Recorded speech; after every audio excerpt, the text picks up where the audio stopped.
আসসালামু আলাইকুম, আমি মোহাম্মদ আকিব জাভেদ, জাহাঙ্গীরনগর বিশ্ববিদ্যালয়ে পড়তেছি। আজকের ভিডিওতে আমরা কথা বলবো কয়েকটা বইয়ের সাজেশন নিয়ে। অনেকে আমার জিজ্ঞেস করেন যে ভাই, আমি নন ফিকশন বই শুরু করতে চাই, ইংরেজি নন ফিকশন বই পড়া স্টার্ট করব, কোন বইটা দিয়ে আমি আমার নন ফিকশন বই পড়ার জার্নি স্টার্ট করতে পারি? আর হ্যাঁ, সেই বইটা অবশ্যই ইংরেজিতে। তো ইংরেজি আপনি দ্য আলমানাক অফ নাভাল রাভিকান্ত, এই বইটা দিয়ে আপনি আপনার নন ফিকশন বই পড়ার জার্নি শুরু করতে পারেন। এই বইটার মধ্যে কথা বলছে মানি আর হ্যাপিনেস, এই দুইটা জিনিস নিয়ে। সেকেন্ড যে বইটার কথা বলবো সেটা হচ্ছে ইট দ্যাট ফ্রগ। আপনি টাইম ম্যানেজমেন্ট নিয়ে, প্রোডাক্টিভিটি নিয়ে, যেই একটা বই পড়লে আমার কাছে মনে সব কিছু পড়া হয়ে যাবে, সেই বইটা হচ্ছে ইট দ্যাট ফ্রগ। এই বইটা আপনি অবশ্যই পড়তে পারেন। থার্ড যে বইটার কথা বলবো সেই বইটা হচ্ছে যে ইনফ্লুয়েন্স।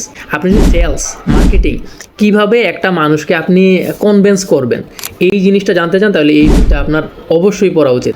আপনি যত বড় বড় মানুষ দেখবেন না কেন, যত সাকসেসফুল মানুষ দেখবেন, তাদেরকে যদি আপনি জিজ্ঞেস করেন যে কোন দুইটা স্কিল আপনার অবশ্যই শেখা উচিত, তার মধ্যে প্রথম যে স্কিলটার কথা বলবো সেটা হচ্ছে সেলস।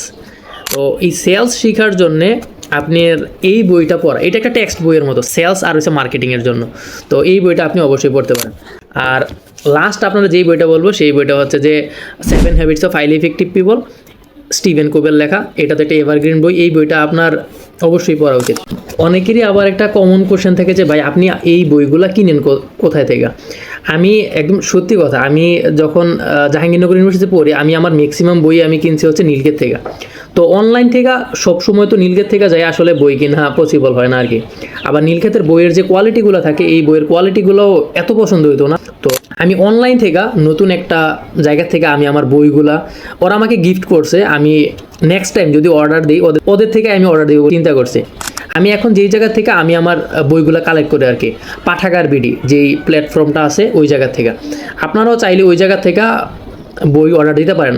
পাঠাগার বিডির যে জিনিসটা আমার কাছে সবচেয়ে বেশি ভালো লাগছে, সেই জিনিসটা হচ্ছে যে আপনার কাছে যখন আপনি বই পাবেন, তারপরে আপনি বইটা দেখা, আপনার যদি বইয়ের কোয়ালিটি প্লাস সব কিছু ভালো লাগে, তারপরে আপনি হচ্ছে যে পেমেন্ট দিয়ে আপনি বইটা কালেক্ট করতে পারবেন। আর যদি আপনার কাছে মনে হয় যে না, আপনার উইন উইন সিচুয়েশন না, ওরা আপনাকে যেই বইটা দিয়েছে ওই বইটার কোয়ালিটি আপনার কাছে ভালো মনে হয় নাই, আপনি বইটা রিটার্ন দিবেন, ওইটাও আপনি পারবেন, প্রবলেম নেই। তো আমি যেই বইগুলো হচ্ছে ওদের থেকে আনছি, এই বইগুলো আমি যদি আপনাকে একটু দেখাই, মানে এই বইগুলোর পেজ থেকে শুরু করে লেখার ফন্ট সব কিছু, মানে আমি যেরকম চাই ওই রকমই আসলে আমি পাইছি আর কি। যারা অনলাইন থেকে বই অর্ডার দিবেন বলে চিন্তা করছেন, তারা এই প্ল্যাটফর্মটা একটু ঘুরে দেখতে পারেন। ওরা নতুন স্টার্ট করছে, আমাদেরকে ভালো সার্ভিস দিবে, ওইটাই আমরা প্রত্যাশা করি।